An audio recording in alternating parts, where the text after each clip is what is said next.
Hello everyone and welcome to a Skynamic tutorial. How's everyone doing today? Nicely. Pretty good. Sweet. Don't have a lot of crew members here today, but that's all right. It is we did announce this tutorial on short notice, and I'm just making excuses for all you slackers. All of you should be here. That's okay. Here. That's okay. That's why we record it and we make it look all delicious. So today's tutorial is going to be going over the basics of Adobe Flash, or Adobe Animate CC as it's called now. The tutorial is going to be presented in Adobe Animate CC 2017, but all of the concepts and all of the interface lecture stuff that's going on today is also applicable to old versions of Flash as well. In other words, I'm not really going to be going over anything that is exclusive to Adobe Animate CC, and if I do, I'll make sure that I mention that this is only exclusive to Adobe Animate CC. For example, a lot of you guys who have Adobe Flash CS6 and below will be confused by this dark gray interface because Adobe Flash CS6 and below actually has this sort of light gray bordering on white sort of interface. Otherwise though, what are we going to be going over today?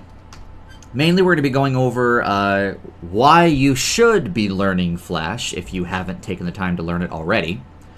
Then we're going to jump into the core of the lecture by learning about the interface, by learning what documents are, what stages are, and what layouts are for Adobe Flash. We'll then go into the four most important windows: the Properties window, the Color window, the Align window, and the Transform window. We'll then go over the timeline to talk about how to create layers, how to use guides, how to create masks, and what are outlines. We'll then tackle the really big thing that is very exclusive to Adobe Flash, and that is wet art symbols and libraries. And I say exclusive, but technically Adobe After Effects also kind of has something that's very similar to it. Then finally we'll end the lecture by going over all the Flash tools on the side of the screen. And that's the way the cookie crumbles. So this lecture is meant to be informal, so if any of you guys have any questions or you want me to go over something again to repeat myself, or maybe you just want me to go over something that is not in the lecture, just let me know. You guys can talk and do whatever you want. You guys are fine. Got it. Because there's a fairly good chance that I might re-record this lecture anyways, because a lot of the artwork is old TrueTale artwork.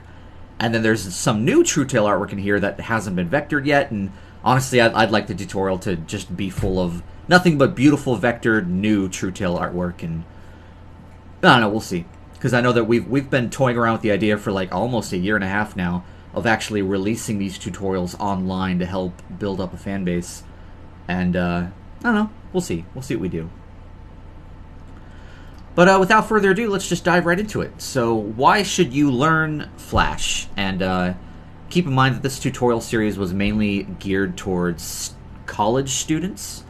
And at the Savannah College of Art and Design, which is where most of our crew graduated from, they don't teach Adobe Flash anymore. They teach a program called Toon Boom Harmony, which is the main animation program that Disney uses, amongst several other studios as well in the industry.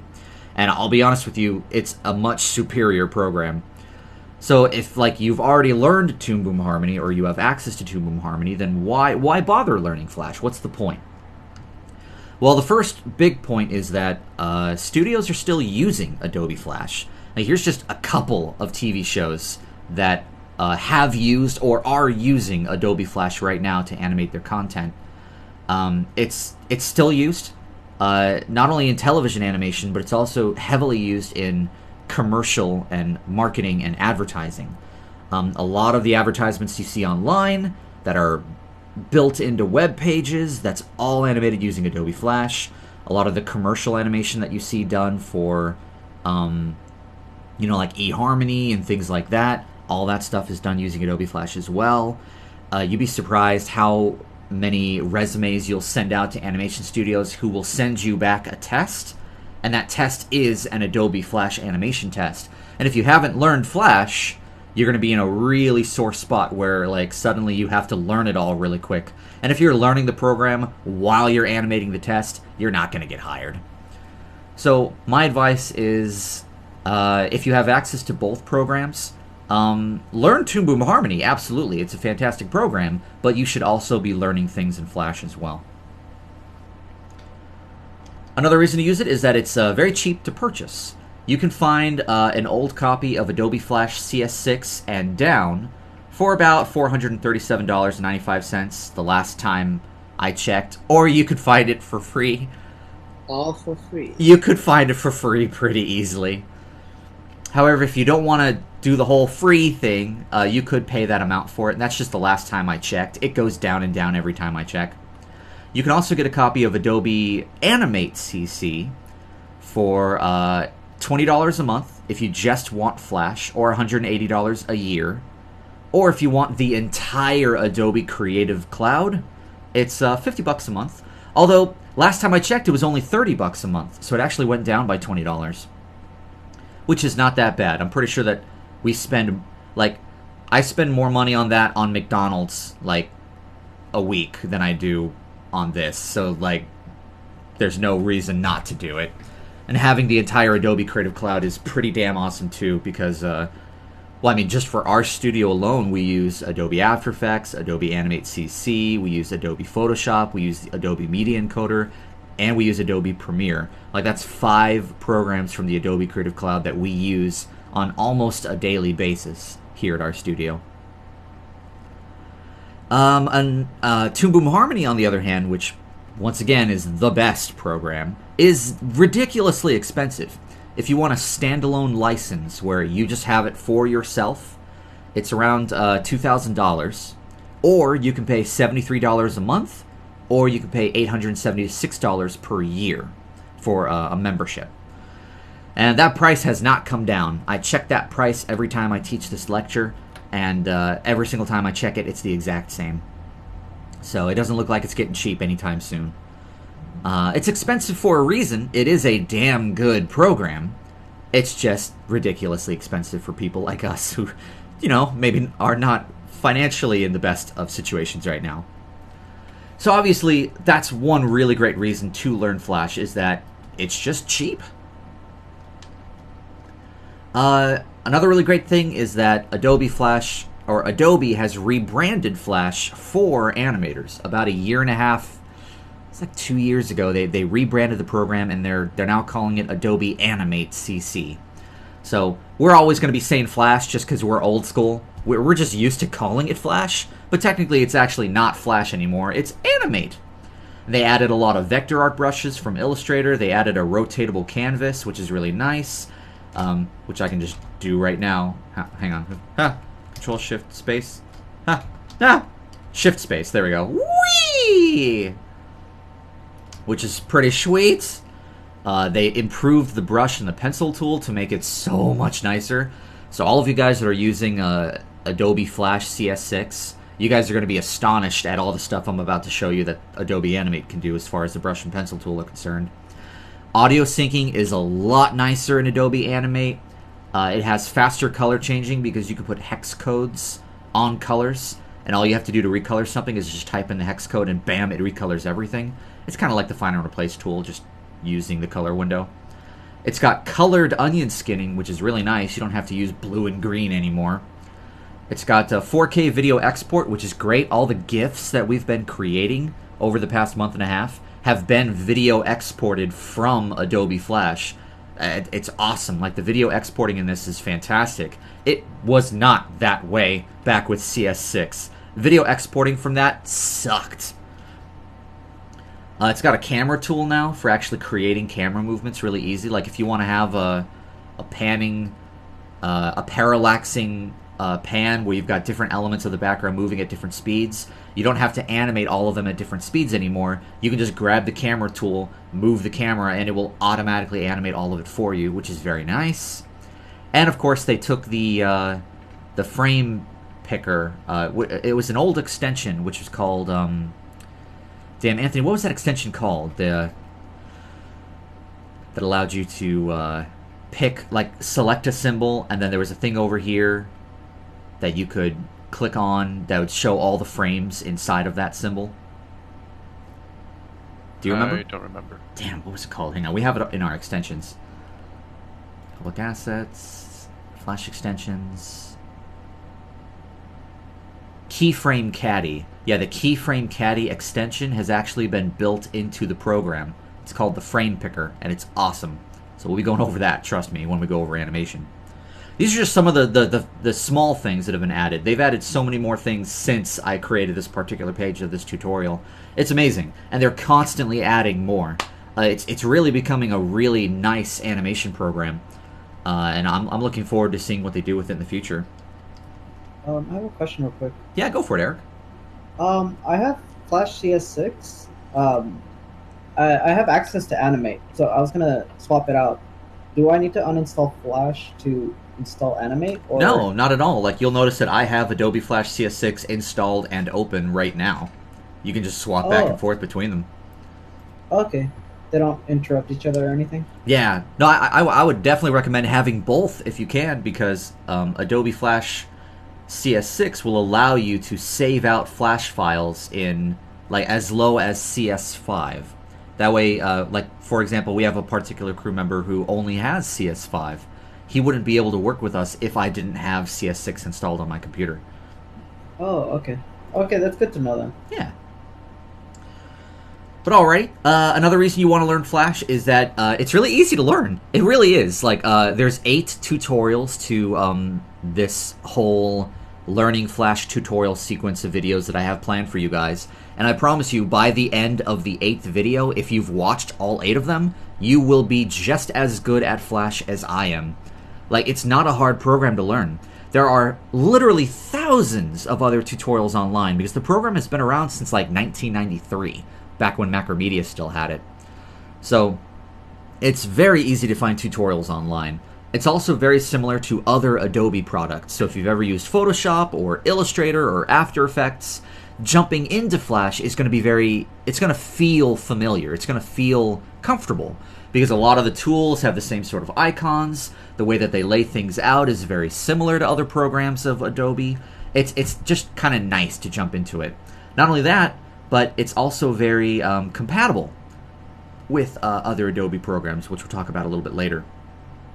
It has a very friendly user interface. One thing I really like about this particular animation program is that the user interface is very simple. There's not a lot to it. Like they did a really good job sort of condensing all of the information you need to know as an animator and an artist and putting all of that information in just a couple of key windows, which we'll talk about later on in this lecture. So it's very nice. It's not like Maya, which has like 50,000 different windows to it that all do different things, or Toon Boom Harmony, which also has like 50,000 different windows that all do different things. Flash is very simple, and that simplicity can be deceiving. You might think, oh, it's so simple you can't do anything with it, but it's exactly the opposite. It's like a skilled craftsman with just a hammer can build a house. And that's pretty much the metaphor for Flash. This is just a simple hammer, but it can do so many amazing things. You can also master it within a year. I promise you guys, like, when I first started learning Flash, I knew nothing about the program. After about 6 months of just using it every day, I mastered it. Like, it's that easy to master this program. And then finally, another reason to learn Flash is that it empowers collaboration. Because the program is so cheap, it makes it very accessible. As I'm sure you've already noticed here with just our studio. Flash is the program we chose to use for our studio because everyone can get their hands on a copy of it in one way or another, which makes it a very accessible program for collaborating across the internet. If we used Toon Boom Harmony instead, sure, like, we'd have this really powerful animation program, but like probably 95% of you would not be able to get hired by us because you don't have access to the program yourselves. It's also very computer processor friendly. Now, there's a catch-22 to this particular note here. I would say Adobe Flash CS6 and down are actually not computer processor friendly. They can take up a lot of computer processor power. The weaker your computer is, the more glitchy and prone to crash Flash can become. But Adobe Animate Creative Cloud and up is actually really computer processor friendly. I've noticed that it's much less prone to crash. In fact, I haven't had it crash for me once since I started using Adobe Animate Creative Cloud. I've had it, I think the first time I had it crash was like a week ago, and it freaked me out. I was like, oh my god, I remember going through this back when I used CS 5.5. When I used CS 5.5, it happened like on a daily basis. Now it only happens like once every 2 years. Interesting. So that's just another reason why you should try to get your hands on Adobe Animate CC as soon as possible, just because it's so much more stable. It also works really well with other Adobe products. I can take something that I animated in Flash, I can bring it into Adobe After Effects, I can render it out from Adobe After Effects and move on to Adobe Media Encoder from there. I can also do something in Adobe Illustrator, import all of that vectored work into Flash. I'd have to break apart all the groups and put them on their proper layers, but I can do that, and it's a piece of cake. I can do a bunch of stuff in Adobe Photoshop, and I can bring all that Photoshop stuff into Flash as pixelated bitmaps, and then vector over it. Like, that's the great thing about Adobe Animate and Adobe Flash. It works really well with all of the other Adobe line of products, which is very nice. Then finally, its ease of learning, like the level of easiness it takes to learn, makes it a very attractive program. There's a really big reason why a lot of the smaller animation studios, like Floyd County Productions, for example, who does they do Archer, they use the Adobe Creative Cloud for their television shows. They use Adobe After Effects for Archer. They used Adobe Flash for Unsupervised and Chosen. And I believe that they're dabbling around with Toon Boom Harmony right now for their new show that they're working on. But then there's a lot of other marketing firms and commercial advertising animation places and graphic design suites out there. And then other animation studios, for example, DHX Media Vancouver up in Canada. Then they do My Little Pony Friendship is Magic. They use Adobe Flash as well. It makes it a very attractive program because I can hire somebody who graduated from an animation college, or even if they didn't graduate and they just really, like, they're self-taught, they know the 12 principles of animation really well, I can hire somebody like that and I can train them in this program. I can train them in it, and it would not take that long. And that's the beauty of it. In fact, my goal with this tutorial series, in fact, the next tutorial that we're doing, which we'll talk about at the end of this tutorial, is going to be an introduction to vectoring. I'm actually going to make that a mandatory tutorial for all of our character illustrators. My goal is to have all of our character illustrators sketch out an illustration, illustrate that illustration, and then vector it themselves. Basically, I want to train all of you guys in how to vector, because we just don't have that many vector artists, and I'd love it if we just had more. And it's not going to be hard. Like, I guarantee that after about just 2 solid weeks of just training, you guys will know how to vector. It really is that easy to learn. So just going back over this, once again, why you should learn Flash. Studios still use it. You can still get hired over the program. It's very cheap to purchase.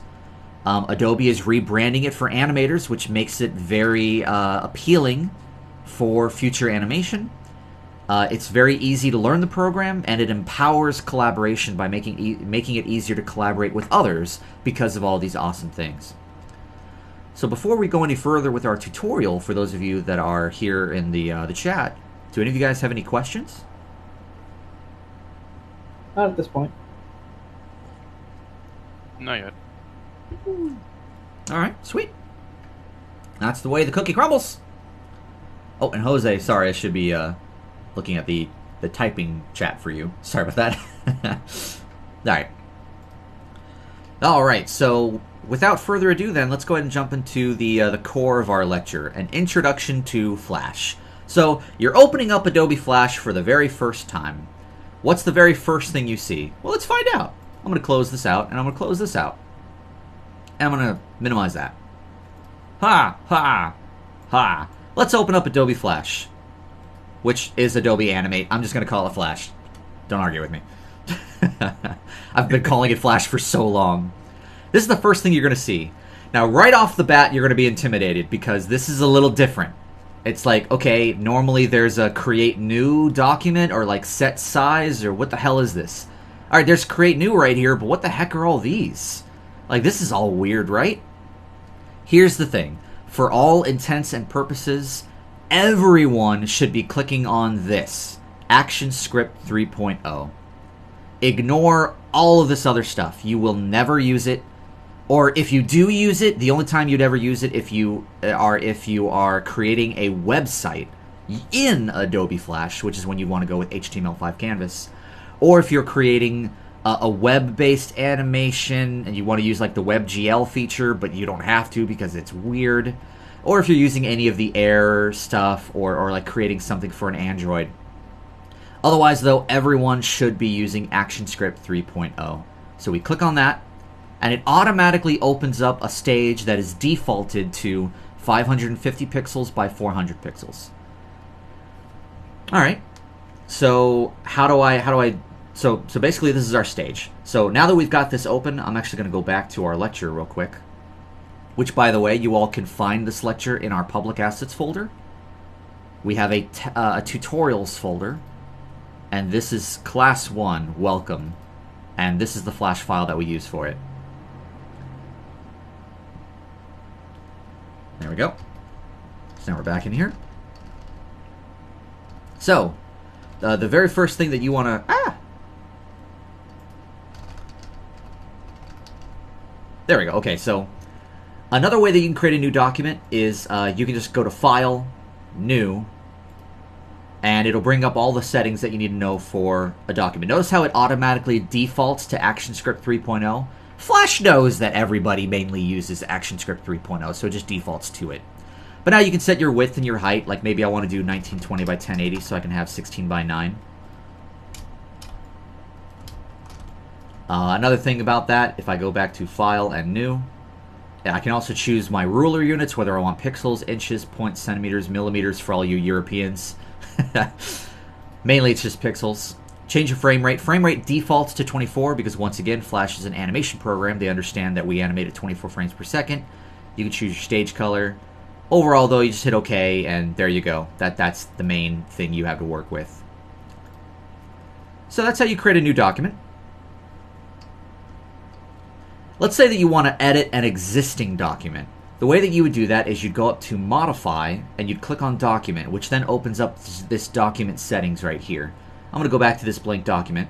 Let's say that I didn't want it to be 550 by 400. I can go to Modify, Document, brings up my document settings, and now I can change all of that stuff all over again. I want it to be 1920 by 1080. Let's put the anchor point for the stage in the middle, and let's change my stage color to neon green, which is the best color. There we go. Woo! Alright, so that's just how you modify an existing stage. Let's talk about the stage itself, because every Adobe program has a stage. And that stage is the area that you are working in. And I'll turn this to like a light gray so it's easier on the eyes.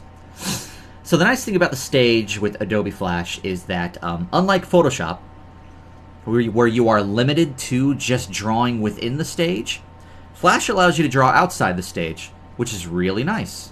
For example, I could do all this drawing in here, which is amazing.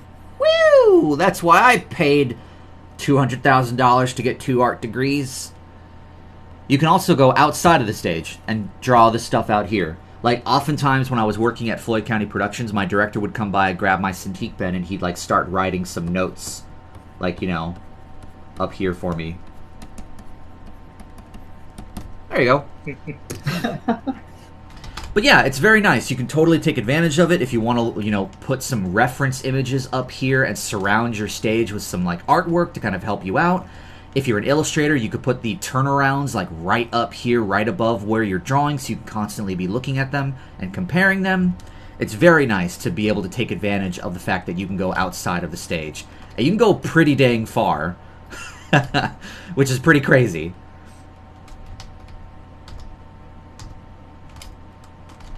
So that's basically your stage. So another thing you want to be careful with, though, is that when you are swiffing things out, let's open up one of our GIF animations so I can further show you guys this. So marketing, GIF, and let's just open up one of our random GIFs. Let's go to our Apple GIF, and we'll open this up real quick. Here we go. So here's our Apple GIF. So this is all animated. You'll notice that we have a lot of stuff outside of the stage, which is great. But the only thing that the audience is seeing is what's inside right here. And then when we animate that camera pan, that's how we animated the camera pan for this. We just had it all in here, and all we're doing is we're just moving that left to right and blurring it. That's how we achieved that camera movement for that particular GIF. And don't worry, we'll be going over all of this stuff when we go over animation a couple more tutorials down the line. But the crazy thing is that if I swift this out by hitting Control-Enter, it shows me everything that should be there. But if I actually make this bigger and I fill in the whole screen, it's also going to show me all the stuff that's outside too. See that? It's showing me all the stuff outside as well. And that can suck. The only time that it would ever not show something that's outside is if I'm exporting out an image. So for example, let's say that I just want to make this a JPEG, and I only want it to be a JPEG of what's here. You know, File, Export, Export Image Legacy. And don't worry, we're going to be going over this a little further on. Actually, I believe this is part of next week's tutorial. But I'm just going to export this out onto my desktop real quick. I'll make that 72 dpi. And let's go to my desktop. And there we go. I've got that JPEG right here. And because all the stuff was inside of the stage, it only exported out what was inside of the stage. So all that extra stuff outside does not appear when you're exporting out single images. But when you're exporting out a SWF, though, it does export out everything, which can get kind of annoying. Now, there's a couple ways that you can get around that. So, one way that you can go around that is you can create a stage mask, which will mask out the stage, which we're going to be talking about during our next tutorial. So I'm not really going to show you guys or talk to you in depth about how to create a stage mask, but I'll create one right now real quick. And don't worry, like, we'll definitely talk about this next week. But just real quick, I will create one and show you exactly why they're useful. Bam, bam, bam. Copy. And basically do something like that. And I would just grab the color and fill that in. And now, I basically have a layer that is masking out all of that stuff. And now if I swift this out, that layer is part of the mask. So see how it's no longer showing all of this extra content that's outside of the frame? That's a great way of hiding that content. And we'll talk more about that next week when we go over our vectoring tutorial. Another really cool thing about Adobe Animate in particular, now this is very specific to Adobe Animate. The other Adobe Flash programs do not have this feature. But if you just want to hide everything because you just want to like focus on what your final product is going to look like, all the way up here next to the percentage for the zoom, there's a button that says Clip Content Outside the Stage. You click on that, and it just clips everything, which is really nice. Now, when I SWF it, all of that stuff will still SWF with it. It's just nice to be able to turn it on and off while I'm working, which is really great. So what else about the stage can you mess with? Well, you can change the color of the stage. If I go to Modify, Document, which we already know about, I can change the stage color, which earlier I changed it to neon green, which is awesome. If I don't like it, I can hit Control-Z, and I can backpedal, go back one. That's pretty much it as far as messing with the stage goes. You can change the stage size by going to Modify Document. I can change the stage color. And that's pretty much it. That's all you really need to know with regards to stages. Does anyone have any questions about opening up a new document or messing with the stage? Is there a way to rotate it? Like, yes, there is. Kind of like in Photoshop, how you rotate the entire canvas, sort of? Absolutely. All you have to do is hold down Shift and Spacebar, and then just drag, and you can rotate. Okay, that's good. Yeah. And then if you want to put it back to where it needs to go, just hit Control-2, and it resets it. And that's how that works. Good to know. And I think that if you don't know the shortcuts, you can still access the stage rotation over here with the hand tool. If you click and hold, there's the rotation tool, which then allows you to just rotate it normally. And then I believe if you go back to the hand tool and just move around, see, it doesn't reset it. If you want to reset it, you hit Control-2 or come up here and hit Fit in Window, and it fits it back. And there you go. All right, that's good to know. Yeah, and that's actually, well, here's the thing, though. Rotating the canvas is an Adobe Animate thing. You cannot rotate the canvas with Adobe Flash CS6 or below. If I go to CS6 right now real quick, and I create a new document, there is no rotation. I'm doing the same thing, and it doesn't rotate the canvas at all. You have to be an Adobe Animate to be able to rotate the canvas. So keep that in mind. Okay. I'm downloading it right now. Yeah, just another reason why you want to have Adobe Animate over Adobe Flash. So many more cool things in Adobe Animate. Alright, so let's go on. Let's talk about layouts. So layouts, if you've used any Adobe program before, you should be familiar with this because every Adobe program allows you to tweak the layout in some way. For example, Adobe Flash. Let's see, let me go back to the original layout. When you first open up Adobe Flash, it actually goes to the Essentials. So this is what you're going to see when you first open up this program. It's like all the stuff is going to be over here. This is the way that it defaults to its layout. Now the cool thing is that this entire layout I can move around. Like I can open up this color window, I can drag this out, and I can put it anywhere I want, or I can drag it all the way down here until a little blue line appears, and then let go, and it docks it into this. I do the same thing with this. Grab that and undock it, move it all the way down here, put it there. This is the motion presets. You're never going to use it. Get rid of it. I like to put my tools over here, and I like to shrink it all in. And then this is my main layout. This is what I normally do. In fact, if I go back to my Flamingo Rich layout, this is what it's going to look like. It looks exactly the same.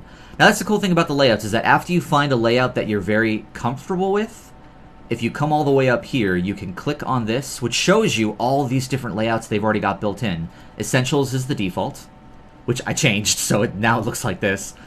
Although I can hit Reset Essentials, and it'll put it back to its original layout.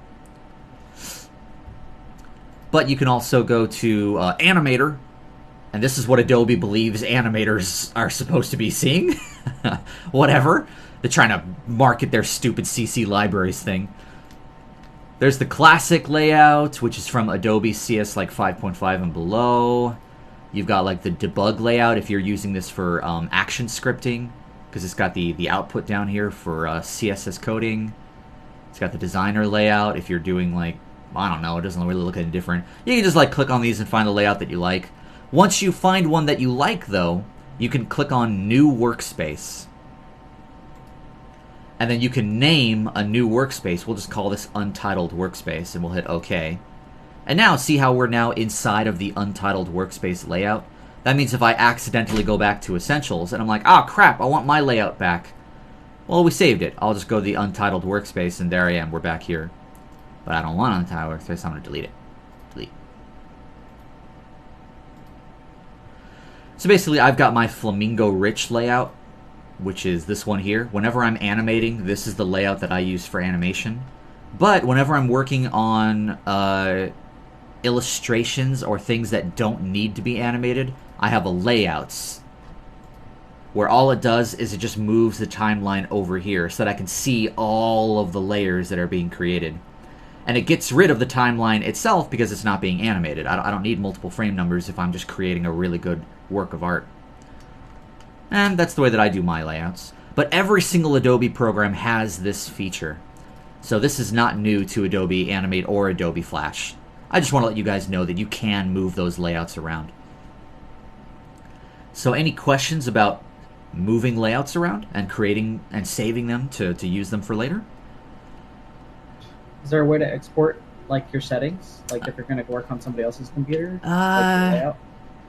I don't think so. I remember that there used to be a feature where you could export your settings, and I don't remember how to do it. But it takes such a short amount of time to be able to tweak your layout that I don't think it's really worth it. Okay, I was just wondering.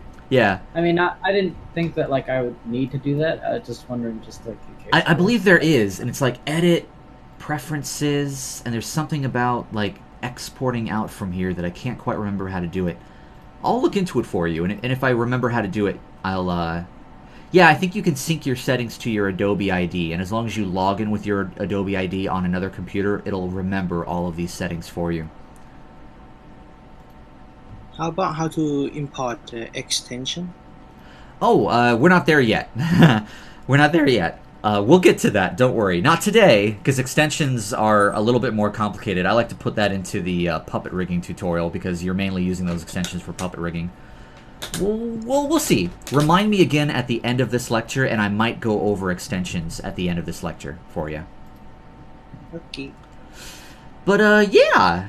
Otherwise, let's go over the 4 main windows that you're going to be using constantly when you're using this program. So every Adobe program has a window option up here that has all the different windows that this program uses. Every program is different. They all have different windows. Adobe After Effects has like 50 of them. Photoshop has like 100 of them. Flash is simpler. There aren't that many for Flash. So the 4 windows that you should absolutely have no matter what docked over here are your Properties window, your Color window, your Align window, and your Transform window. And I like to put my Properties up here, my Color right here, and then my Align and Transform down here. So let's go over these 4 windows. Let's talk about the Properties window. So I'm going to drag this Property window out and put it over here just so that we can kind of see it.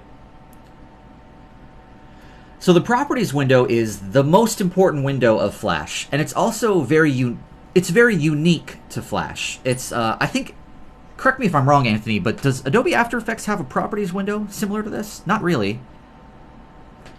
Yeah, not really. After Effects? Yeah. Not really. Yeah, not really. Like, there really isn't. You have an effects window. Yeah, the effects window. You have an effects window that controls what effects they have. Yeah, but that's just the effects. Like, it doesn't really have a Properties window like Flash does. Flash is unique in that regard. The really cool thing about the Properties window is that it will always show you the properties of whatever you have selected. For example, I have nothing selected right now, so it's showing me the properties of my document. And remember how if I wanted to change my document, I had to come up to Modify and click on Document? Well, I don't have to do that. As long as I have nothing selected, my Properties window automatically has all that stuff here. I can change the size, I can change the stage color, I can change my frames per second. All that stuff is all right here for me, which is great. We got a text box over here. If I click this text, see how the Properties window changed? Now it's showing me the properties of this text. I can change the font, I can change the style, I can change the size and the color, I can change the paragraph kerning. I can do a lot of really cool stuff with this. I can give it filters. All of this is handled through the Properties window. This is a symbol. If I click on the symbol, it's now giving me the properties for this symbol. What kind of symbol is it? What's its position and size? Can I do a color effect to it? What are the looping properties? This is a stroke and a fill. Now it's giving me the properties for shape. What color is the stroke? What color is the fill? What is the stroke width? What's the style? What's the end caps and the joins and the meters? All this stuff is over here. That's the beautiful thing about the Properties window, is that if you're ever trying to tweak something and you just can't remember what window you're supposed to look at, my first piece of advice is just select it and look at your Properties window, because like 99 out of 100 times, you're going to find the thing you needed in the Properties window after you've selected your item. Put this back over here. I like to have it right over here. Yee. Get over there. So that's the Properties window. It's pretty awesome. It just shows you the properties of whatever you have selected. It's pretty sweet. The Color window. So the Color window is right here. Every Adobe program has a color window. This one's going to feel a little different to you if you've never used Adobe Illustrator before, because Flash is a vector program. And we have an entire lecture dedicated to just vectoring, so don't worry about that. But if you just want to color stuff, you know, grab my paint bucket tool, which is right here. Change my paint bucket to like neon green. There we go, I filled it in. But see how I can't really change the black around it? That's because that black is a stroke. And I have to actually click on my stroke color and change my stroke color to something else. But even if I do that, see how this paint bucket isn't doing anything? That's because there are 2 paint buckets in Flash. There's the paint bucket, which handles fills. Then there's the ink bottle tool, which handles stroke. Let me change this to like a 20. And now I can change that. Change that to black. Bam. Change this back to white. Grab my paint bucket. White. Some other things you want to keep note of is that if you want to mess around with alpha or opacity, that's all handled here in the color window. It's this A right here at the very bottom. If I lower that to like a 25%, now this is going to fill this in with a 25% alpha. I can do the exact same thing to stroke as well. Stroke, change that alpha to like 50%. Grab my ink bottle tool. There we go. Now that's got an alpha to it as well. That's how alpha is handled as far as this program is concerned. Gradients are handled with this little drop-down menu where it says solid color. This allows me to choose a linear gradient, like that. Or I can do a radial gradient, like that. Now I can still mess with the gradient by dragging these things around and adding in more colors and double-clicking it to choose neon green. And there you go. If I want to mess with the actual gradient itself, that's actually handled with a completely separate tool called the Gradient Transform tool. You're going to find that, where is that hiding? Here it is. So it's actually right here. Underneath the free transform tool, if you click and hold, there's the Gradient Transform tool, which is F on your keyboard. Just click anywhere where there is a gradient, and it gives you the actual gradient abilities to like sort of mess with this and rotate it and do some crazy stuff with it to get it to look exactly like what you want it to look like. Same thing with a linear gradient as well. Just a different way of going about it. And then I can still mess with that by like moving this around. Drag that out. Maybe move this down to here to tighten that up. There you go. And if I don't like it, go back to solid color and just fill it back in again. And it's gone.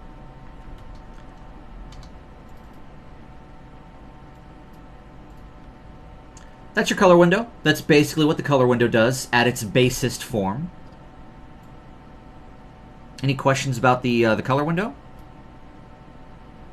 What button did you hit again to just like mess with the gradient real quick? Oh, that is F. Yeah, F Okay. is the keyboard shortcut for the Gradient Transform tool. Yeah, learning your shortcuts will definitely. I highly advise learning your shortcuts. All right then. All right. Let's keep going. Aha! The Align window! Now, you'd be surprised how many Flash animators I've spoken to that don't even know that this window exists. And for shame on them. The Align window is amazing. I use this window on a freaking like hourly basis. And it does exactly what it says. Every single Adobe program has an Align window in it. Flash is no exception. So if I grab this Align window, we just kind of drag this over here so we can look at it in more detail. Align window is it's really simple. It just allows you to align objects. Like maybe I want this smiley and this smiley to be aligned along a horizontal axis. Click that, and now they are. Maybe instead I wanted them to be along a vertical axis. There we go, it aligns along a vertical axis. Maybe I want this smiley and this smiley to be the same size. So click them both. Match size, width and height. It always scales up.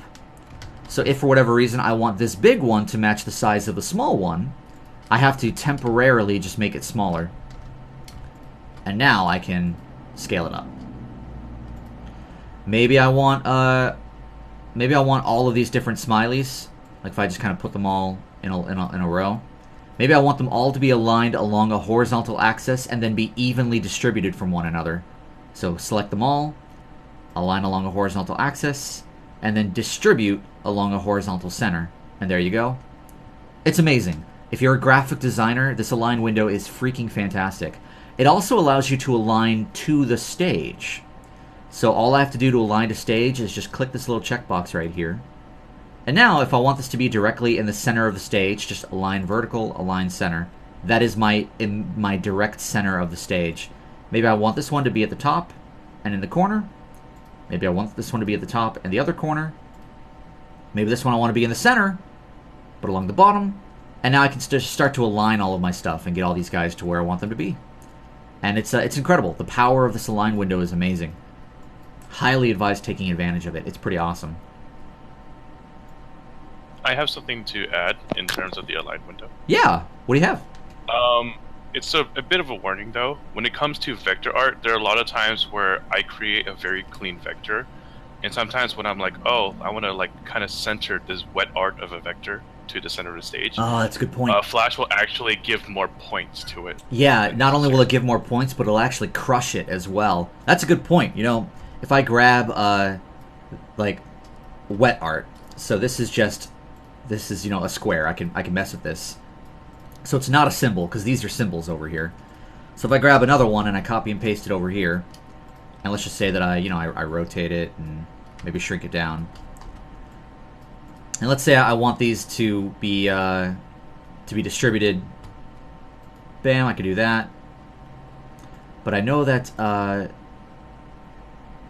if I change these colors real quick, like if I want these guys to be in the center, like see how it does that, and it could kind of mess with your wet art if they're on the same layer. And then you're saying that it creates a lot of new points when you do it. I guess it has to be a brush tool kind of thing. But yeah, like when I was working on the puppets, and say I was working on, like, for instance, Victor's ear. Yeah. The vector points would be very, very clean. But the moment I try to like use a align tool to align it the way I want to, after it's aligned, Flash will automatically create more points on it. Yeah. Yeah, I've run into that situation myself as well. I've also run into situations where like it'll crush it, and it'll like really mess with the shape when you're doing it as well. So my advice is that usually if you're going to be using the align window, just temporarily put it inside of a symbol, and then align it to the symbol, and then hit Control B and break it apart, and there you go. But we'll talk more about symbols here in a moment. That's your align window. Put this guy back down here. Huh. And finally, we have the transform window, which is another window that I'm very surprised that so many Flash animators have never used before, which is insane. The transform window is, it does exactly what it says it does. It just transforms things, but it allows you to mathematically control that transformation. Like, let's say I want to make this exactly half the size of what it currently is. Instead of just trying to guess, I can instead just go to my transform window, put it to 50%. Now I know that this is exactly half the size of what it used to be. Again, let's say I want to rotate it. I want to rotate it exactly 37 degrees, but instead of like guessing, I can just go to my rotate and put in 37. And there you go, it rotated exactly 37 degrees. This is really, really handy whenever you're doing puppet rigging, or you're doing multiple, like for example, if you're doing puppet animation and you've got like a bunch of characters that are all supposed to be standing on the same ground plane, having all of the symbols set to the same level of transform, the same percentage of transform, just allows you to know that they're all the same size and they're all sized correctly, which really helps. It's just a good window. It's a good window to use if you need to mathematically control your rotation, your skewing, or your transforming. And I am constantly using this window because I like to mathematically control how I do things. So, just another really good window to have. That's why I like to keep my align and transform down here. These are my messing with shapes to kind of mathematically and precisely control them. I like to keep my color window up here along with my brush library, which we're going to get into here in a moment. These are my ways of creating shapes. And then I keep all of my storing and detailing of shape stuff up here. My properties window, my library window, my frame picker, and my find and replace window. Which we'll get into all this stuff, don't worry. But bare minimum, to use Flash, these are the 4 windows that you should know about. The properties window, the color window, the align window, and the transform window. And it's just a good rule of thumb to just kind of always have them over here. Any questions about these 4 windows?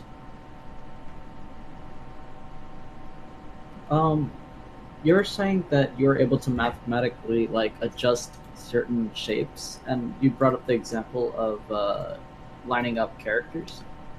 What if you had one character that was already sized separately from the others? Is there a way to look up the information that what is 100% to this character? Oh yeah, totally.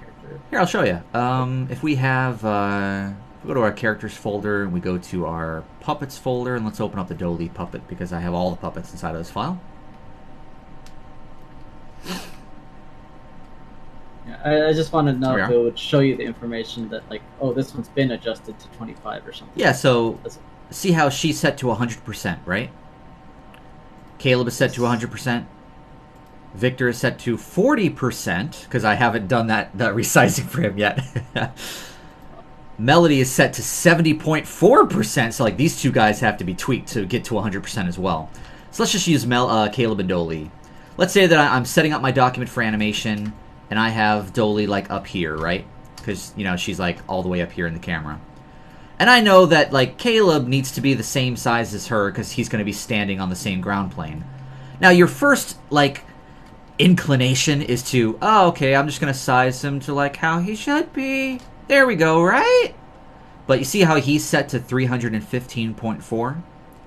And she is set to 331.9. If I want him to be perfectly the same as her, like they're both standing next to each other, he should also be set to 331.9. There. That's his actual size compared to her. See that? That's where that window comes in really handy for setting up animation. Okay. How do you change their numbers so that they, like, that is the default 100 for them?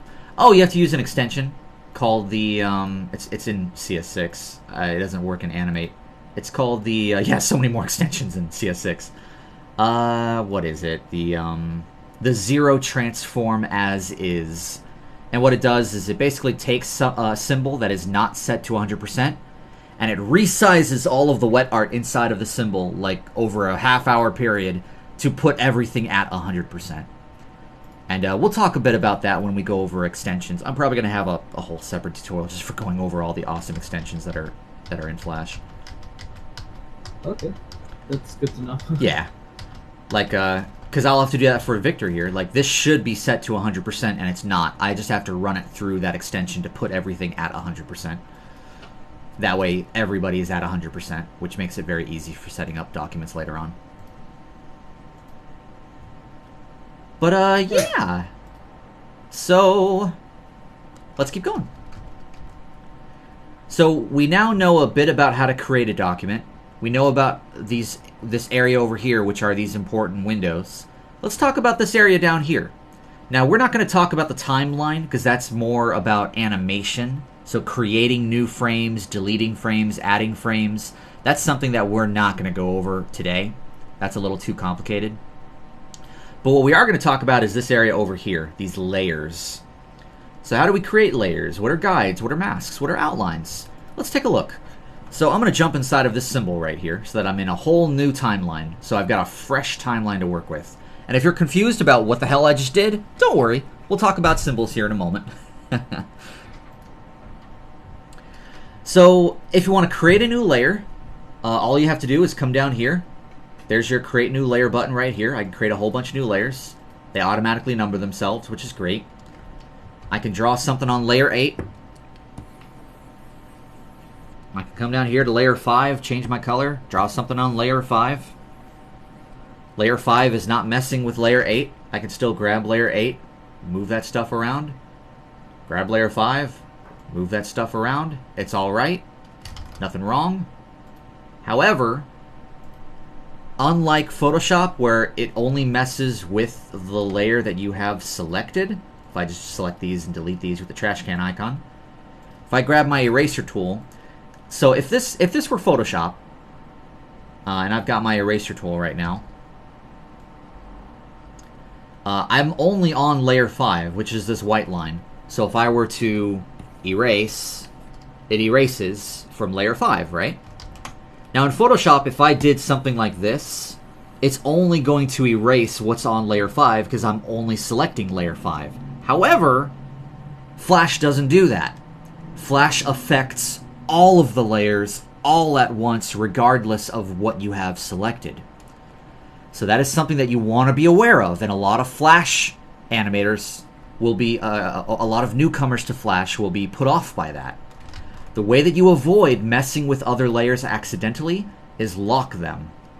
Keep them locked. If for whatever reason I want to do erasing for layer 5, just make sure that you unlock layer 5. And now I can actually do erasing and erase some stuff, and it only messes with layer 5. So, general rule of thumb for Flash is if you are going to be doing erasing and messing with artwork, keep your layers locked for the layers that you're not messing with. Would making the layer invisible do the same thing, or No. it would Oh, still well, erase actually, it no, if it's a it's good point. Like, if I do turn the layer off, yeah. No, yeah, like, here, like, that's where all that stuff was, right? It doesn't mess with it, though. Like, I can turn that back on, and it'll come back nice and clean. So you can also just turn the layer off. Turn the layer off also works. I thought that was what you were gonna say, actually. Nope. Okay. That's good. Yeah, so it's pretty sweet. That's pretty much layers in a nutshell. Like, you can create layers, you can take away layers, as long as you are aware of the fact that you can mess with other layers accidentally. Otherwise, everything works the same as any other Adobe program as far as creating layers goes. Let's talk about let's talk about guides. So guides allow you to put artwork. Like, let's say that I'm going to be drawing a work of art. I want to draw a Caleb. Yeah, look how amazingly on model my Caleb is. He's so happy. Ha! It's Caleb! Yeah! And I'm like, oh my god, I probably need to bring in some reference artwork for Caleb because I'm sucking right now. So I'll double-click layer 8 and I'll call this Caleb. Sucks. And I'll create a new layer, layer 5, and I'll call this ref for reference, and I'll put this up here. And what I'll do is maybe I'll go to our turnarounds folder, and I'll grab a turnaround of Caleb in a 3/4 view. And maybe what I'll do is I'll open this up. Kind of zoom in a little bit, grab my snipping tool. Just kind of get his head. Come in here and then paste. And there you go. So I've got this like little Caleb thing over here. And I've got him on the ref layer. Problem is, though, is that when I jump back out of this symbol, his stupid reference image is still showing. So if I jump back inside, let's say that I don't want his reference image to show. All I have to do is the layer that he is on, right-click the layer, and set that layer to guide. And you'll notice that the little icon has changed from a little page to a T-square. Now if I jump back out of the layer, it disappears. And if I go back inside, it appears again. Basically, it's a way of controlling what is appearing and what is not appearing outside of your symbols. So usually I put all of my reference and all of my notes that I'm taking on layers that are set to guide. That way, that artwork is not going to accidentally appear in the final product later on. That's what guides are used for. Masks. We all know what masks are. Masks are just your ability to hide or show certain parts of an artwork. To control what is showing a little bit more specifically. Guides allow you to control the entirety of a layer. Let's say I want to be more specific than that. To create a mask, just create a new layer above the object that you want masked. Like, I like Caleb Sucks. Maybe I only want his hand to be showing, though.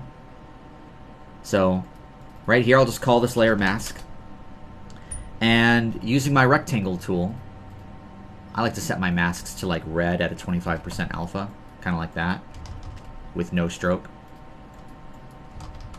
I'm going to create the area that I want to show, which is this little area right here. Once I've created that layer and it is above the layer that I'm masking, I'll right-click this mask layer and click on Mask. And see how it automatically masked out my layer and put the layer underneath it into it? Now it's only showing that area that I had masked out. And if I unlock the layers, I can edit it. I can move this mask maybe over here. Lock it again, and it's masking that out. Unlock it. Maybe I'll make it wider. Mask again, and it's masking that out. And that's how masks work in Adobe Flash. It's just always on the layer above it, And as long as it's unlocked, it'll seem like nothing's happening. You have to lock the layers to see what the final thing looks like. Even if I leave them unlocked, when I jump out of the symbol, it does make it the way it needs to be.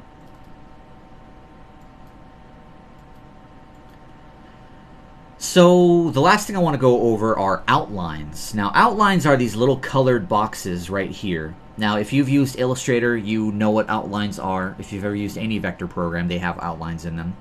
And this is just a way to where you can check this off and it'll actually turn off all of the fills and just let you see the outline of everything that is happening. Here's the outline for my mask. Here's the outline of Caleb. There's the outline of that reference image.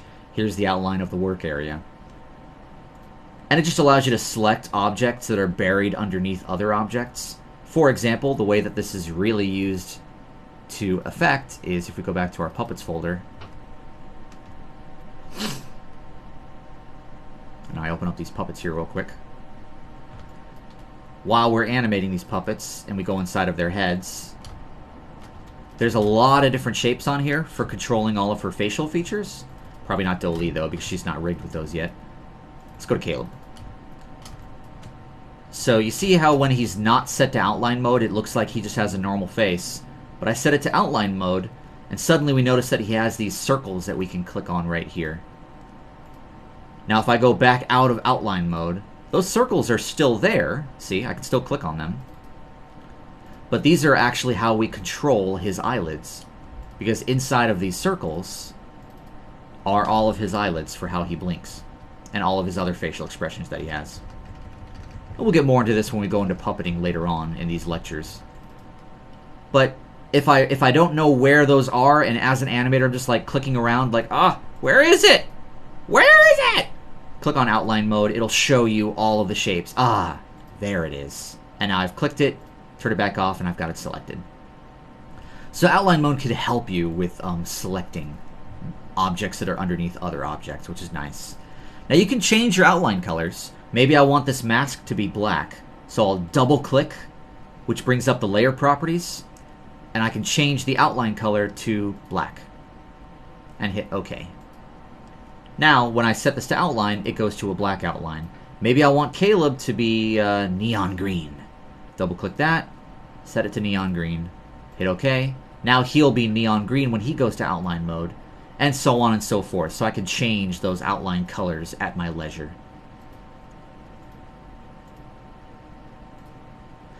So we talked about creating layers. We talked about some of the pitfalls of using layers in this program and what you need to be aware of. We talked about guides and what they're used for. We talked about masks and outlines. Do you guys have any questions about what this little area over here is used for?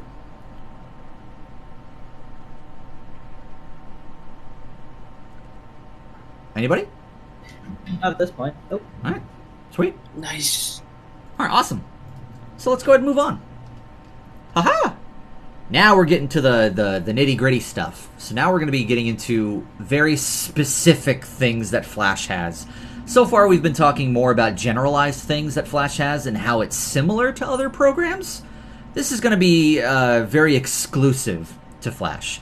And Anthony did point out to me earlier that Adobe After Effects does have a feature that's very similar to this with their pre-comps. So I guess if you've used After Effects before, this might seem a little familiar, but if you haven't, then this will be very new to you. So we're going to talk about wet art, symbols, and libraries. Now, wet art is basically your average editable artwork in this program. In fact, if you've used Photoshop, all of the artwork that you create in Photoshop is known as wet art. It's wet. You can edit it. Like, so for example, I can mess with the smiley right here and start messing with all this vector. That is wet art. Wet art is artwork that we can mess with. And if I click on it, it's got points, and I can start doing crazy shenanigans with it. Symbols, I can't do that. A symbol is just one solid image that has one point of reference.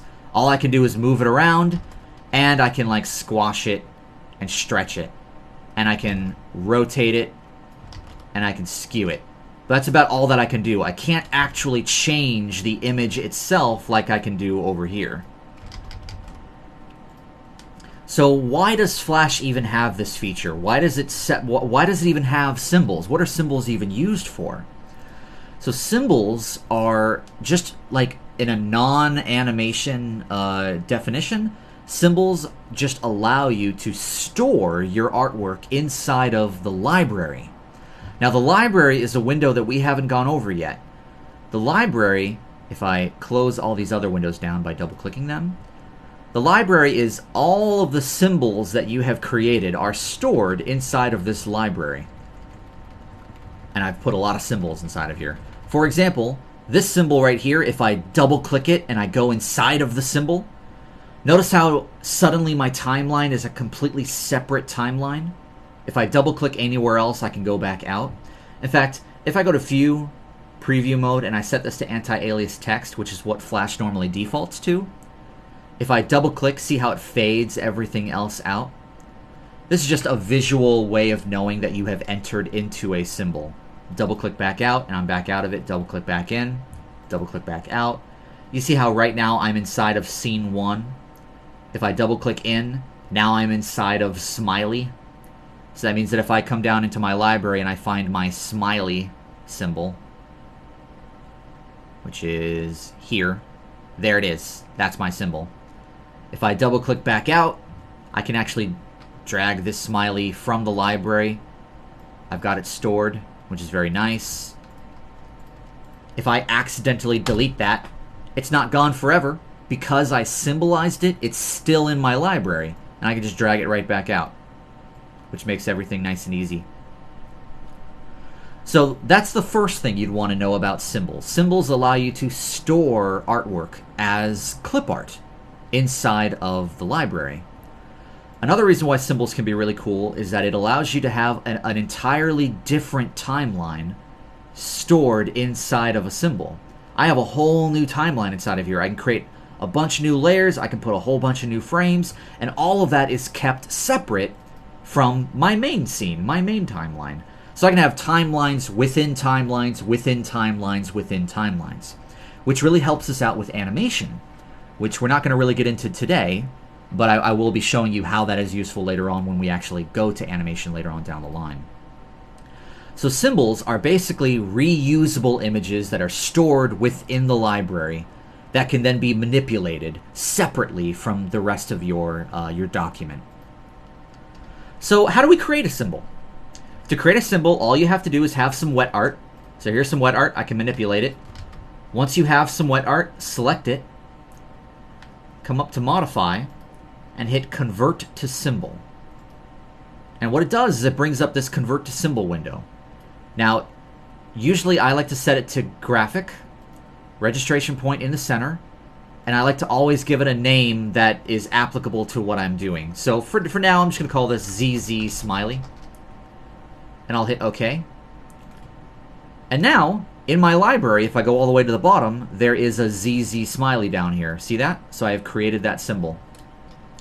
Not only did it appear in the library, but the original thing that I'd created as well is now symbolized.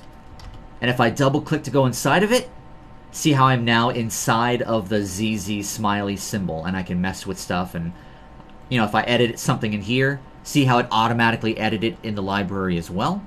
Don't worry, we'll be going over why that's happening a little bit later. That's basically how you create a symbol.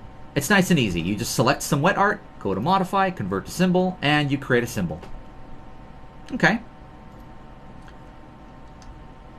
So there are 3 different types of symbols.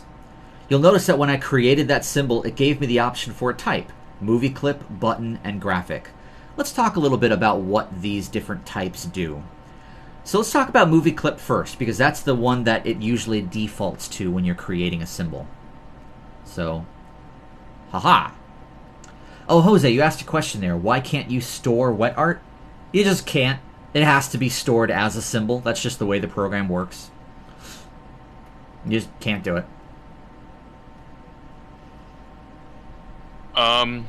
You can break apart a symbol after you drag into the timeline to turn into wet art again. Well, yeah. I mean, yeah, you can totally do that. But I mean, you still have to create a symbol in order to store it in the library. Like, let's say that I want the ZZ Smiley to just be wet art. I don't want it to be a symbol. Well, I created it as a symbol. After I've dragged it out here, I can go ahead and I can right-click it, and I can hit break apart. And it'll break apart back into wet art, which is fine. But it's still stored as a symbol, so I guess you can store wet art. That's a good point, Anthony. You just have to break apart the symbol afterwards. Mm-hmm. That's a good point. Good point. Alright, let's talk about movie clips. So if I click on this, you'll notice that my properties window has changed to show me the properties for a movie clip symbol. Now, movie clips do not allow you to nest animation inside of them.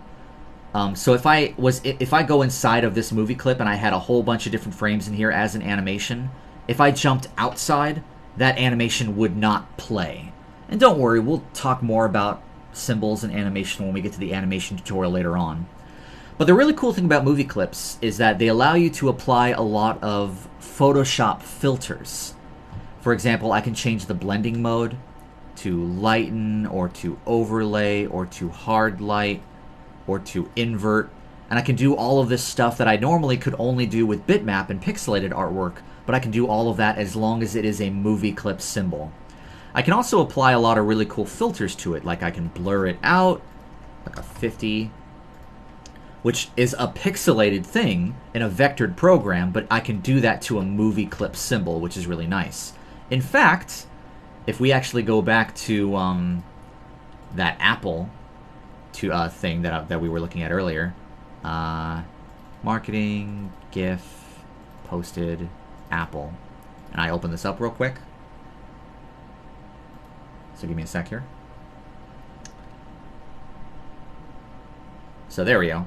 So this Apple GIF, you'll notice that when the camera starts to move, and I'll go through this frame by frame, and I'll turn this off.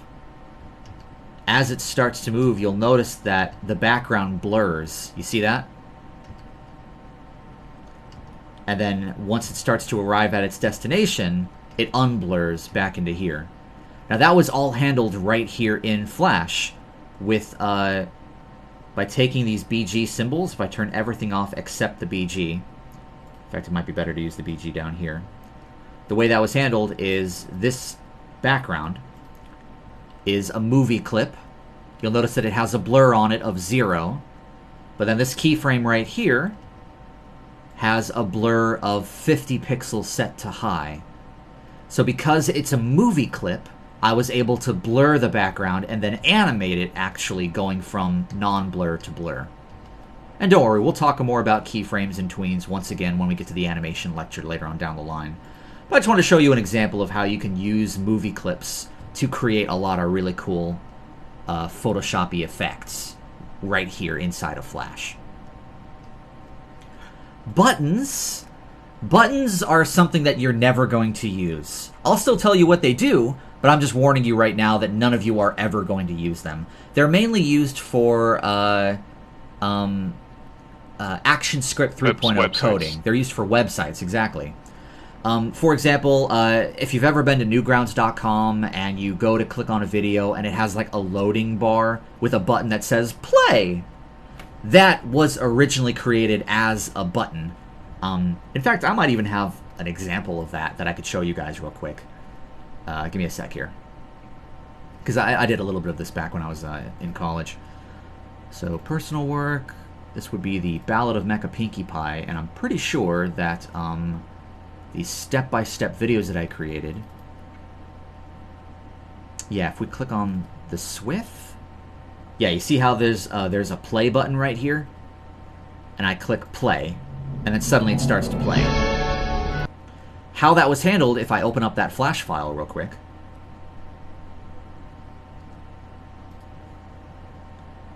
is all the way at the very beginning of the Flash file. There's a little loading screen, which is a movie clip.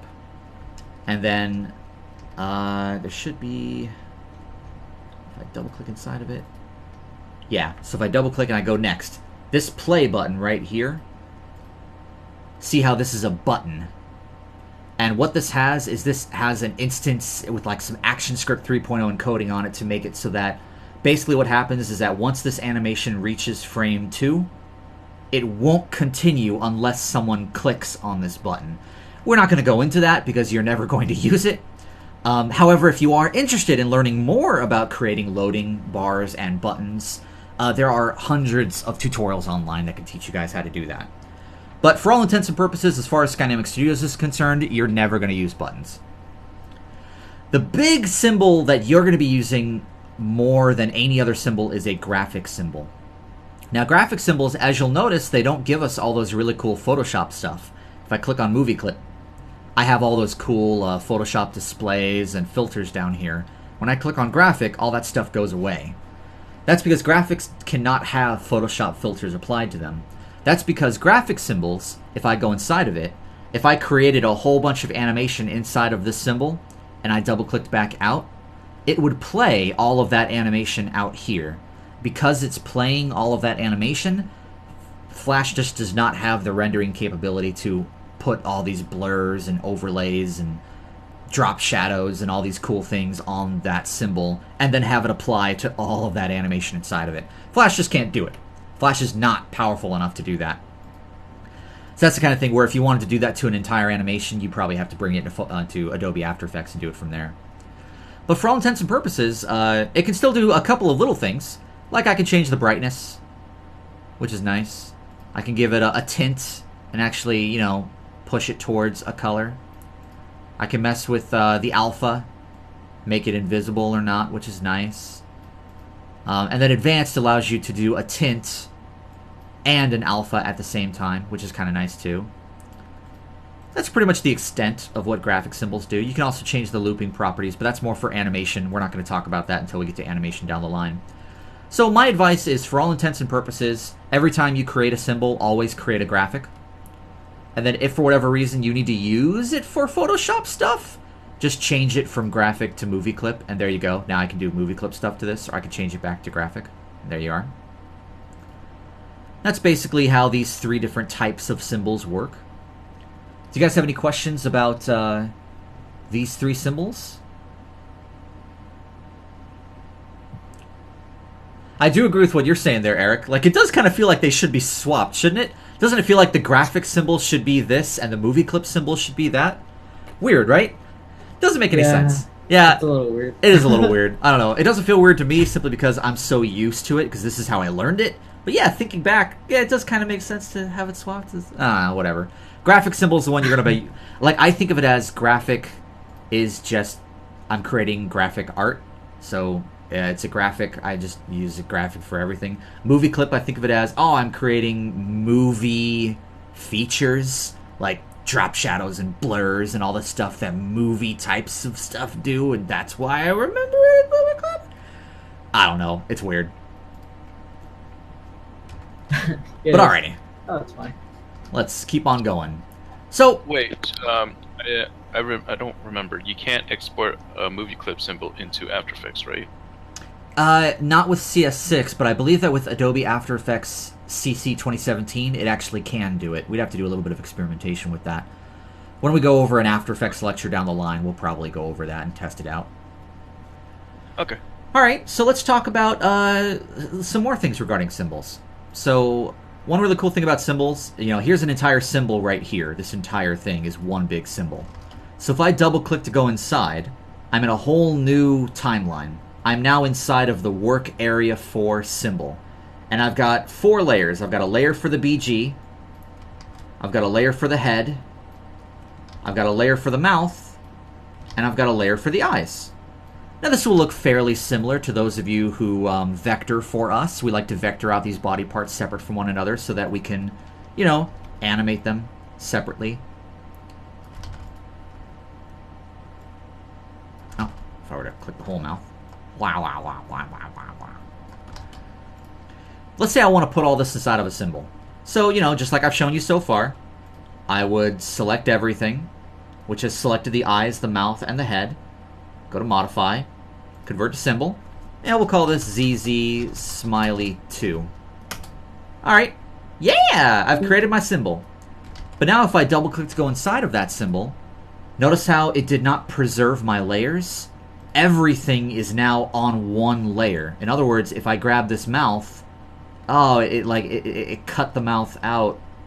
Oh, what if I grab my eye?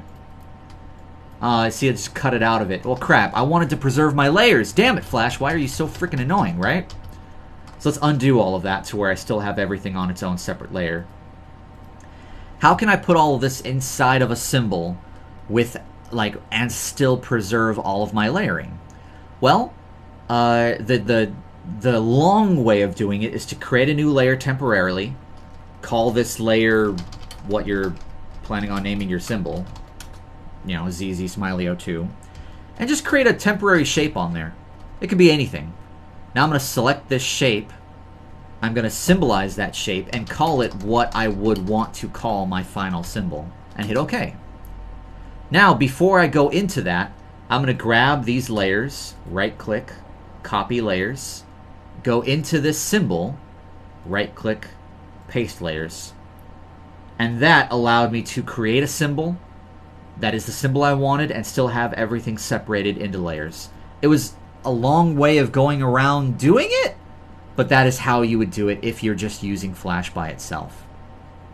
Now, we have an extension that is free for you guys that's inside of our extensions folder called FW, frames to symbol, and FW, symbol to frames. Now, what this extension does is, as long as you select all of the layers that you're wanting to put inside of your symbol, commands, flash whip, frames to symbol, it'll ask you to name it, ZZ Smiley 03, hit OK, give it a moment, and there. It put everything, if I jump back out, jump back in, it put everything inside of a symbol, double click to go inside, and it has everything on its own layers. So that's another way that you can go about putting a whole bunch of layers inside of one symbol. And don't worry, we'll talk about how to install these extensions either at the end of this tutorial or in a future tutorial.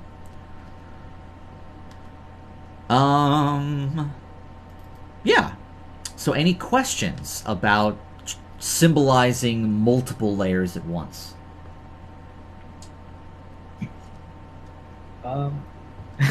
I would hate to ask you to repeat that, but I was checking what Allison was saying.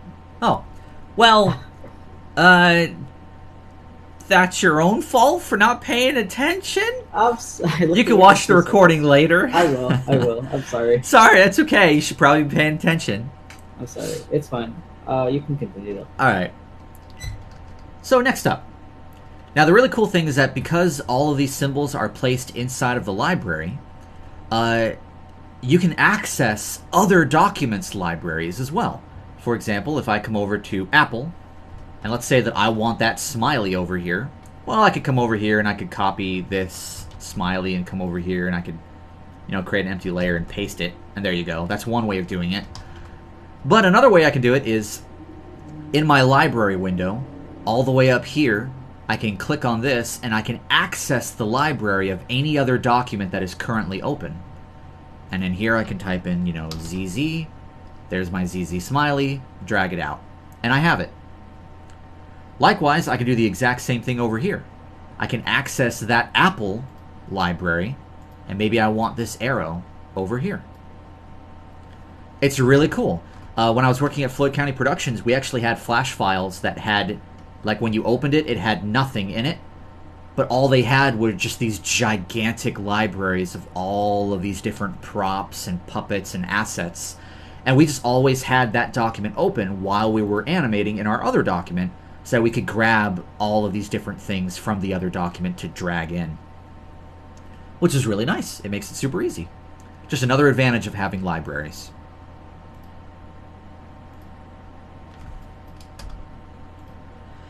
Now, one thing you want to be aware of, though, is that symbols are bound to the library. So, for example, if I take Smiley here and I drag this Smiley out, that's cool. I can drag out a whole bunch of Smileys, which are awesome.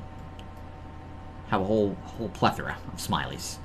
But if I double-click to go inside of this Smiley and I start messing around with the wet art, you see how it's changing all of the other Smileys as well?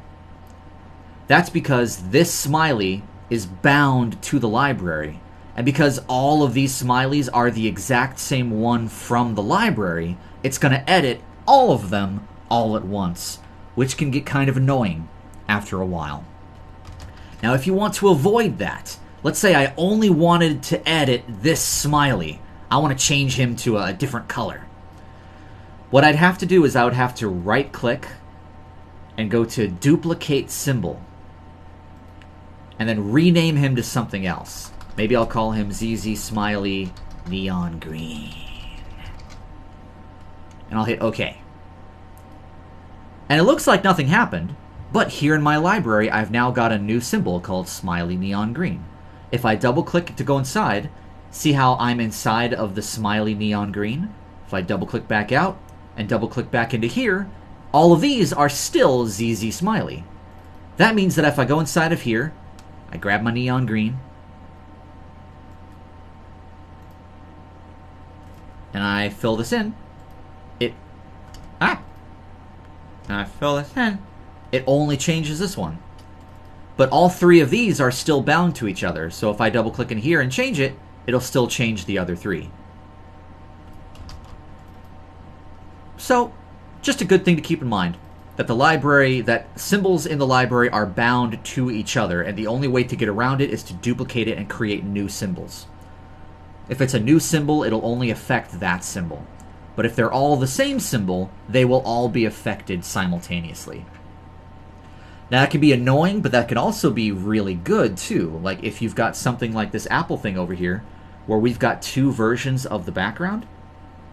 So I've got a background layer right here, but I've also got the exact same background layer up here. And the reason why I have two layers of the background is because nestled in between those backgrounds are all of these shadows. And the way that those shadows were created was by creating a background where the background is just the exact symbol of that background, but its alpha is set to a 50%.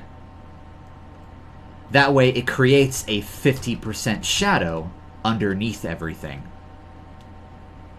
So because they're both the same symbol, if I edit one of these backgrounds, real quick here, it'll edit the other background as well. See that? The background behind it was edited too, which is nice. That means that if I ever want to change this background, even though I have it on multiple layers, I only have to ever really change one of the background symbols, and it'll automatically change all of the other instances of that symbol in my animation, which can make things very, very nice and very, very easy. So there's both pros and cons to messing around with symbols and taking advantage of the fact that they are tied to that library. Any questions about symbols? Will you be teaching us how to do the shadow thing later, perhaps? Oh, yeah, absolutely. In fact, I go over how to create lighting and shadows with wet art when I go over the vectoring demo, which will be the third lecture of this series. Okay. All right. So let's go over some of these Flash tools. So we know how to create documents. We know what all these different windows over here do. Let's turn these windows back on.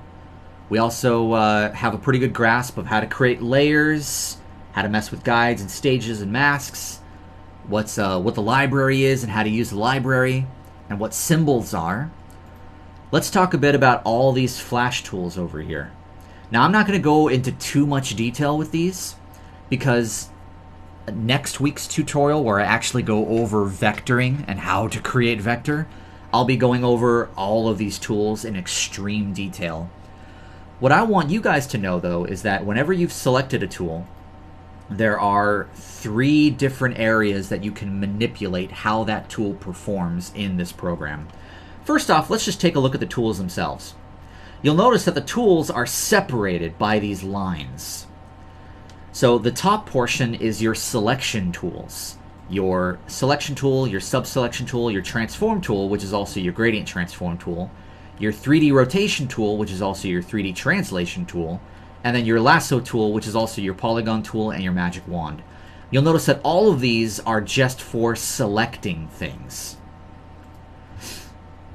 The next section down is for creating things. Your pen tool, your text tool, your line tool, your shape tools, your brush tools. So if you're creating vector, that's what those are for. Now, if you're manipulating existing vector, that's what the third area is for. The bone tool, the fill tool, the ink bottle tool, the eyedropper tool, the eraser tool, and the width tool. That's for manipulating already existing artwork. They don't create artwork themselves, they just mess around with already created artwork. And then you've got your camera tools, as far as the actual camera tool, the hand tool for moving around the stage, and the zoom tool for zooming in and out. So every single one of these tools, there are certain things that will happen whenever you've selected them. So these selection tools are pretty standard. If I create a rectangle with my rectangle tool and I use my selection tool, I can select that rectangle and I can move it around. I can just go close to one area. You see how that little curvy thing appears underneath my selection? If I do it from this side, it might be more apparent. There it goes, see that? As long as that little curve appears, I can then click and hold and I can drag and curve. I can also go up to a point, and now instead of it being a curve, it's a little right angle, and now I can move the actual point itself. I think your cursor is invisible to us. No, it's not invisible. It appears. You see how the arrow gets a little curve, a little curved line underneath it in the bottom right-hand corner? I don't see your cursor. I don't know it's not there. Do you guys not see my cursor right now? Sometime yes, sometime no. So, like, I've got my cursor overneath this neon green thing right now. Can you guys not see my cursor? I cannot. Oh, that's see your that's cursor. not good. What the hell?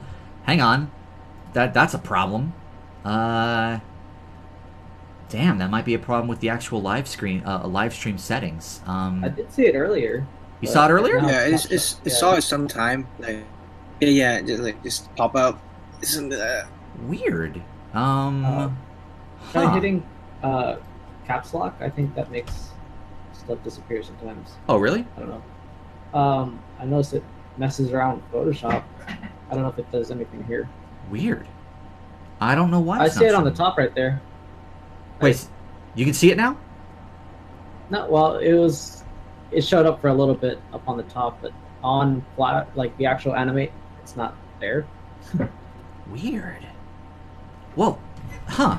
Then I guess I'll go over the specifics of vectoring at our next lecture, which is vectoring.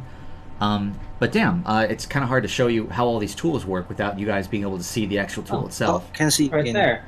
Oh, so you see it when I'm over here? Yes. Yes. But when Try to I- move in the canvas. All right, but then when I go over here, it disappears. Yeah. Nope. Yep. Yeah. Yeah. Yeah, Weird. That's like gone. that doesn't make any frickin' sense. Huh. Okay. Well, I'll figure that out for the next tutorial, and we'll go over all these vectoring tools next tutorial. But I do want to let you guys know of a couple things. So first things first. Notice how at the very bottom of this tools menu, there's this area right here.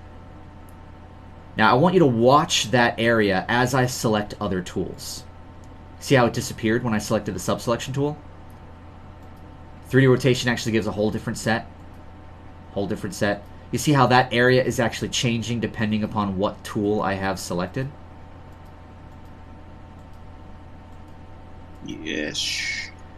So I want you guys to be aware of the fact that every single one of these tools has a different set of settings down here that appear whenever you're using it. Like the brush tool, for example, has all these crazy settings.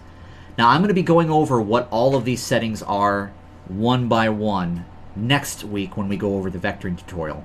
But I just want you guys to be aware that there is an area down here that does change for each one of these tools. Likewise, turn your attention over here to the Properties window. Now look at the Properties window as I start selecting all these different tools. You'll notice that as I start to get into different tools, it's showing the properties for that tool. See that? So from over there, I can further manipulate how this tool is going to work in this program.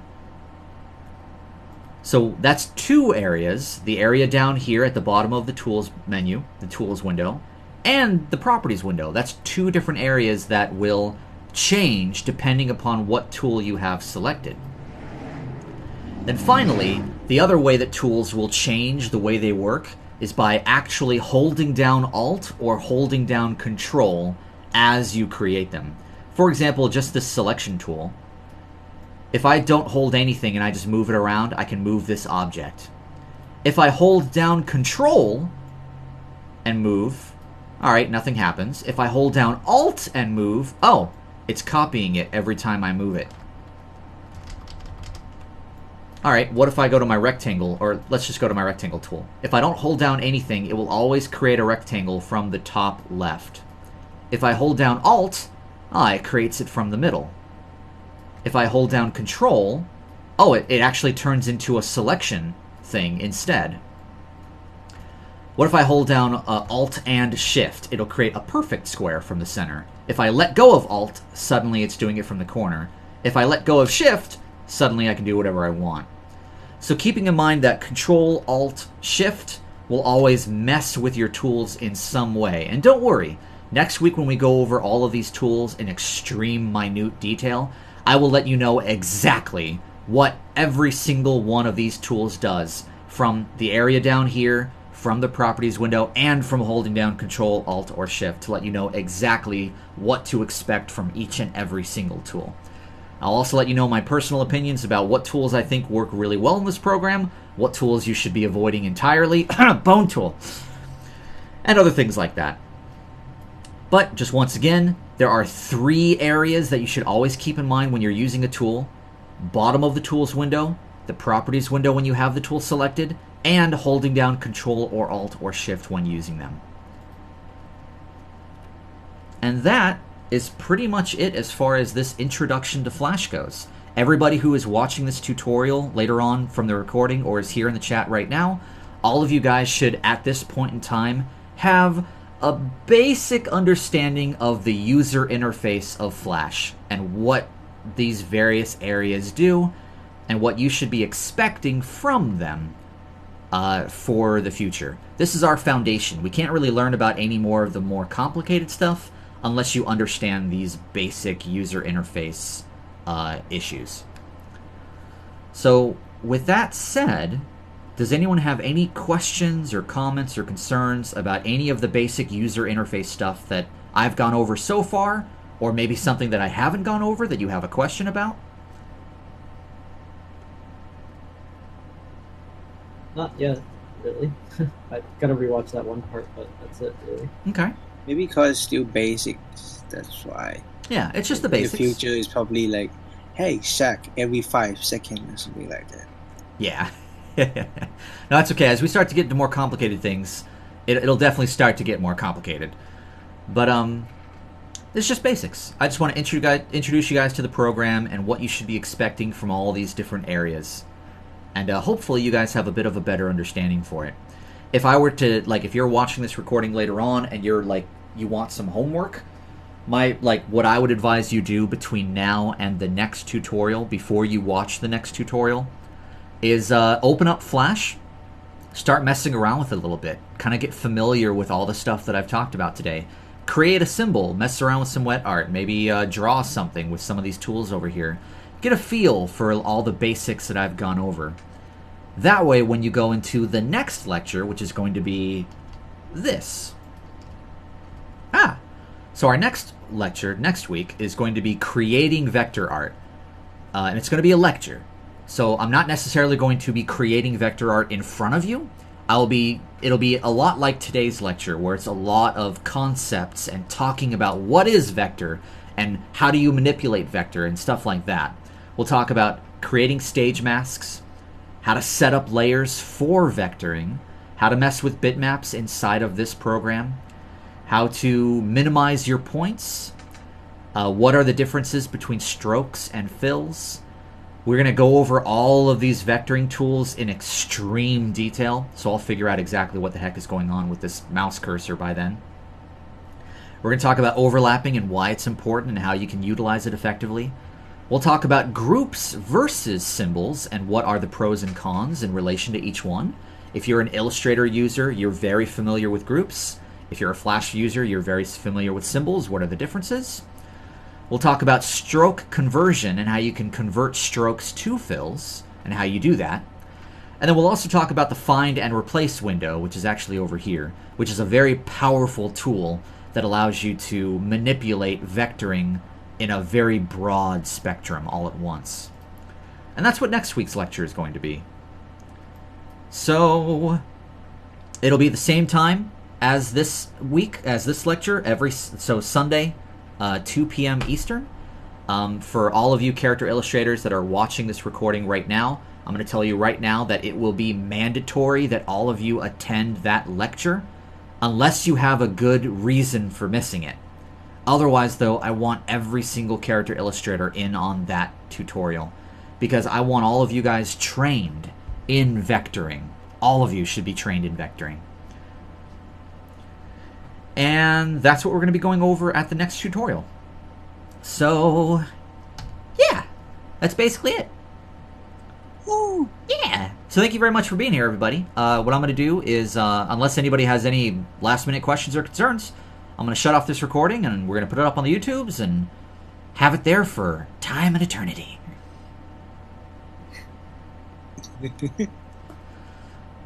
But all right, I'm gonna close down the recording. Thanks so much. No question yet.